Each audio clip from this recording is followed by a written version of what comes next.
ते पोळ्यांच्या गरम तव्यावर माझ्या हातांनी झेललेल्या फोडणीचा आहे. तिच्या डोळ्यांतून चमक उठली. आणि मुलगी? मी विचारलं. काकू थोड्या वेळ शांत राहिल्या. ती गेली ग, फक्त 11 वर्षांची होती. ताप आला आणि दवाखान्यात जागा मिळाली नाही वेळेवर. तेव्हाच ठरवलं नशिबावर काही कामावर विश्वास ठेवायचा नाही.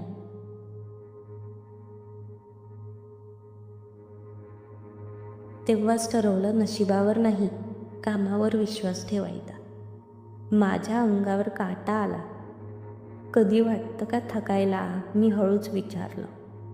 प्रत्येक रात्री वाटतं, पण सकाळी पोराची पाठवलेली छोटी व्हॉइस मेसेज ऐकते, आई माझी शक्ती आहेस तू, आणि पुन्हा अंगात जीव येतो. या लोकलच्या धक्क्यातही मला थकवा वाटत नाही. मी खूप वेळ तिच्याकडे बघत राहिले. एक स्त्री जी जीवनाच्या प्रत्येक फटक्याला हसून सामोरी गेली होती.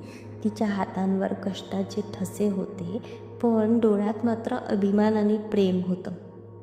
काकू, तुम्ही खूप प्रेरणादायक आहात, मी म्हणाले. त्या हसल्या. नाही ग, मी फक्त आई आहे, बाकी काही नाही. तेवढ्यात स्टेशन आलं. माझं उतरायचं होतं. मी उठले. काकूंची पिशवी थोडी घसरली होती. मी ती नीट केली आणि म्हणाले, तुमच्याशी बोलून खूप बरं वाटलं. कधीही वाटलं थकल्यास तुमचा मेसेज ऐकणारी एक अनोळखी मुलगी तरी आहे, हे लक्षात ठेवा.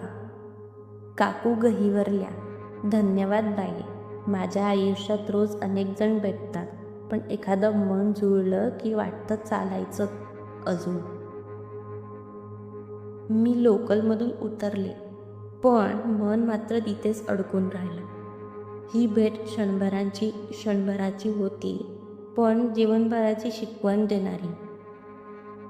आजची स्टोरी कशी वाटली तुम्हाला? तुम्हाला पण असे कोणी भेटलं आहे का?